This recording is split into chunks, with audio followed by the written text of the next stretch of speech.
दुर्गा सप्तशती एक ऐसा वरदान है, एक ऐसा प्रसाद है, जो भी प्राणी इसे ग्रहण कर लेता है वह प्राणी धन्य हो जाता है। जैसे मछली का जीवन पानी में होता है, जैसे एक वृक्ष का जीवन उसके बीज में होता है, वैसे ही माँ के भक्तों के लिए उनका जीवन, उनके प्राण दुर्गा सप्तशती में स्थित होते हैं। इसके हर अध्याय का एक खास और अलग उद्देश्य बताया गया है और ये देवी की विभिन्न शक्तियाँ को जागृत करने के 13 ब्रह्मास्त्र कह सकते हैं। दुर्गा सप्तशती के पाठों का महत्व। 1. मार्कंडेय पुराण में वर्णित चमत्कारिक देवी महात्म्य में माँ दुर्गा के विभिन्न स्वरूपों का वर्णन। 2. इसे स्वयं ब्रह्मा जी ने मनुष्यों की रक्षा के लिए बेहद गुप्त और परम उपयोगी मनुष्य का कल्याणकारी देवी कवच बताया गया है। स्वयं ब्रह्मदेव ने कहा है कि जो मनुष्य दुर्गा सप्तशती का पाठ करेगा वह परम सुख भोगेगा। 3. इस दुर्गा सप्तशती को शतचंडी, नवचंडी अथवा चंडी पाठ भी कहा गया है। 4. ये एक जागृत तंत्र विज्ञान है। दुर्गा सप्तशती पाठ के श्लोकों का असर निश्चित रूप से होता है और तीव्र गति से इसका प्रभाव पड़ता है। इसमें ब्रह्मांड की तीव्र शक्तियों का ज्ञान छुपा है। 5. यदि मनुष्य सही तरीके से और सही विधि से पढ़ लेता है तो मनुष्य के जीवन की समस्त परेशानियों का अंत सुनिश्चित है। दुर्गा सप्तशती पाठ का फल। दुर्गा सप्तशती अध्याय 1. किसी भी प्रकार की चिंता है, किसी भी प्रकार का मानसिक विकार यानी कि मानसिक कष्ट है, तो दुर्गा सप्तशती के प्रथम अध्याय के पाठ से इन सभी मानसिक विचारों और दुश्चिंताओं से मुक्ति मिलती है।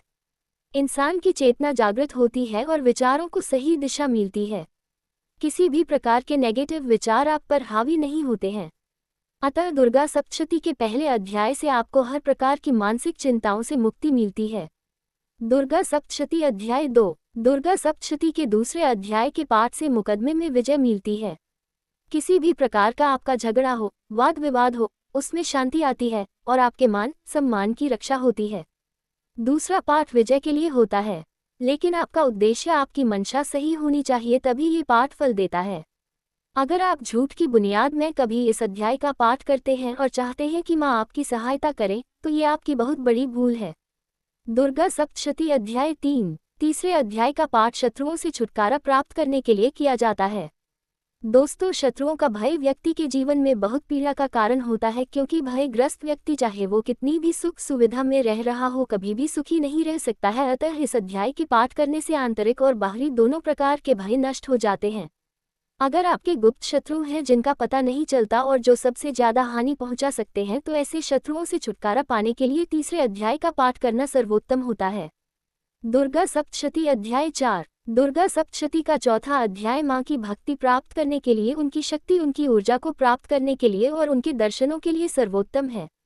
वैसे तो इस ग्रंथ के हर अध्याय के हर शब्द में माँ की ऊर्जा निहित है, फिर भी माँ की निष्काम भक्ति महसूस करने के लिए और दर्शनों के लिए यह अध्याय सर्वश्रेष्ठ जान पड़ता है। दुर्गा सप्तशती अध्याय 5. पांचवें अध्याय के प्रभाव से हर प्रकार के भय का नाश होता है, चाहे वो भूत प्रेत की बाधा हो या बुरे स्वप्न परेशान करते हो या व्यक्ति हर जगह से परेशान हो, तो पांचवें अध्याय के पाठ से इन सभी चीजों से मुक्ति मिलती है। दुर्गा सप्तशती अध्याय 6. इस अध्याय का पाठ किसी भी प्रकार की तंत्र बाधा हटाने के लिए किया जाता है। इसके अलावा आपको लगता है कि आपके ऊपर जादू टोना किया गया हो, आपके परिवार को बांध दिया हो या राहु और केतु से आप पीड़ित हो, तो छठवें अध्याय का पाठ इन सभी कष्टों से आपको मुक्ति दिलाता है। दुर्गा सप्तशती अध्याय 7. किसी भी विशेष कामना की पूर्ति के लिए सातवां अध्याय सर्वोत्तम है। अगर सच्चे और निर्मल दिल से माँ की पूजा की जाती है और सातवें अध्याय का पाठ किया जाता है, तो व्यक्ति की कामना पूर्ति अवश्य होती है। दुर्गा सप्तशती अध्याय 8. अगर आपका कोई प्रिय आपसे बिछड़ गया है, कोई गुमशुदा है और आप उसे ढूंढकर थक चुके हैं, तो आठवें अध्याय का पाठ चमत्कारिक फल प्रदान करता है बिछड़े हुए लोगों से मिलने के लिए। इसके अलावा वशीकरण के लिए भी इस अध्याय का पाठ किया जाता है, लेकिन वशीकरण सही व्यक्ति के लिए किया जा रहा है, सही मंशा के साथ किया जा रहा हो, इसका ध्यान रखना बहुत आवश्यक है, नहीं तो फायदे की जगह नुकसान हो सकता है। इसके अलावा धन लाभ के लिए, धन प्राप्ति के लिए भी आठवें अध्याय का पाठ बेहद शुभ माना जाता है। दुर्गा सप्तशती अध्याय 9. नौवां अध्याय का पाठ संतान के लिए किया जाता है। पुत्र प्राप्ति के लिए या संतान से संबंधित किसी भी परेशानी के निवारण के लिए दुर्गा सप्तशती के 9वें अध्याय का पाठ किया जाता है। इसके अलावा संतान की उन्नति प्रगति के लिए तथा किसी भी प्रकार की खोई हुई अमूल्य वस्तु की प्राप्ति के लिए भी 9वें अध्याय का पाठ करना उत्तम होता है। यह आपकी हर मनोकामना पूर्ण करने में सहायक है। दुर्गा सप्तशती अध्याय 10। अगर संतान गलत रास्ते पर जा रही है तो ऐसी भटकी हुई संतान को सही रास्ते पर लाने के लिए 10वां अध्याय सर्वश्रेष्ठ है। अच्छे और योग्य पुत्र की कामना के साथ अगर 10वें अध्याय का पाठ किया जाए तो योग्य संतान की प्राप्ति होती है और प्राप्त संतान सही रास्ते पर चलती है। दुर्गा सप्तशती अध्याय 11। अगर आपके व्यापार में हानि हो रही है, पैसों का जाना रुक नहीं रहा है, किसी भी प्रकार से धन की हानि आपको हो रही हो, तो इस अध्याय का पाठ करना चाहिए। इसके प्रभाव से आपके अनावश्यक खर्चे बंद हो जाते हैं और घर में सुख शांति का वास रहता है। दुर्गा सप्तशती अध्याय 12। इस अध्याय का पाठ करने से व्यक्ति को मान सम्मान की प्राप्ति होती है। इसके अलावा जिस व्यक्ति पर गलत दोषारोपण कर दिया जाता है, जिससे उसके सम्मान की हानि होती है, तो ऐसी स्थिति से बचने के लिए दुर्गा सप्तशती के 12वें अध्याय का पाठ करना चाहिए। रोगों से मुक्ति के लिए भी 12वें अध्याय का पाठ करना असीम लाभकारी है।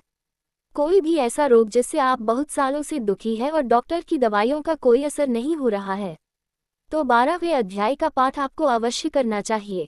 दुर्गा सप्तशती अध्याय 13। 13वें अध्याय का पाठ माँ भगवती की भक्ति प्रदान करता है।